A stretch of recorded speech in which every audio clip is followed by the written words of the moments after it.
दोस्तों की हाल चाल है जनाब तुम देखते पे हो अपना देश पंजाब टीवी ते मैं ਤੁਹਾਡਾ मेज़बान मुहम्मद नदीम खरल। सब तो पहले अपने चैनल ਨੂੰ करो सबसक्राइब ਤੇ ਬੈਲ ਆਈਕਨ ਦਾ ਬਟਨ ਕਰੋ ਪ੍ਰੈਸ ਕਿ ਮੇਰੀ ਹਰ ਆਉਣ ਵਾਲੀ ਲੇਟੈਸਟ और बेहतरीन ਵੀਡੀਓ ਤੁਹਾਡੇ ਤੱਕ ਪਹੁੰਚੇ। और ਤੁਸੀਂ ਵੇਖੋ ਸਭ ਤੋਂ ਪਹਿਲੇ ਦੋਸਤਾਂ ਦੀ ਖਿਦਮਤ 'ਚ ਹਮੇਸ਼ਾ ਅੱਛੇ ਜਾਨਵਰਾਂ ਦੀ ਵੀਡੀਓ ਲੈ ਕੇ ਤੁਹਾਡਾ ਵੀਰ ਨਦੀਮ ਖਰਲ ਆਉਂਦਾ ਹੈ। ਅੱਜ ਅਸੀਂ ਦੋ ਗਾਵਾਂ ਸੇਲ ਕੀਤੀਆਂ ਨੇ ਆਪਣਾ ਦੇਸ਼ ਪੰਜਾਬ ਟੀਵੀ ਤੇ ਉਹਨਾਂ ਦੇ ਓਨਰ ਖੜੇ ਨੇ ਜਿਨ੍ਹਾਂ ਨੇ ਲਈਆਂ ਨੇ ਆਪੇ ਹੀ ਬਹਿਸ ਕਰਕੇ। ਮੇਰੀ ਵੀਡੀਓਜ਼ ਵੀ ਕੱਲ ਦੀ ਇੱਕ ਪਰਸੋਂ ਦੇ ਵਿੱਚ ਹੈ ਸੀ ਇੱਕ ਸਾਈਵਾਲ ਜਰਸੀ ਕ੍ਰਾਸ ਤੇ ਇੱਕ ਵੀ ਸਾਈਵਾਲ ਤੇ मतलब ਆਸਟ੍ਰੇਲੀਅਨ ਕ੍ਰਾਸ ਸੀ।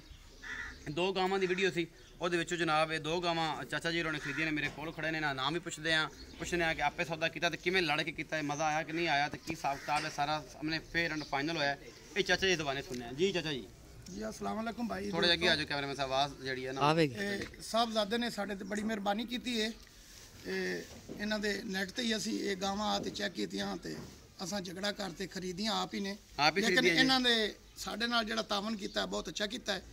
इन्हां दे असी बड़ा शुक्रगुजार हैं ते इन्हां दी मेहरबानी है। गावां माशाअल्लाह बहुत अच्छियां ने ते रेट भी बहुत अच्छे मुनासिब नाल सानू मिल गए ने थैंक यू जी। ते ये जनाब कैमरामैन साहब गावां दिखा दो एक दफ़ा ते उस तो बाद फिर इंशाअल्लाह आपां इन्हां तो मंगदे हां इजाजत।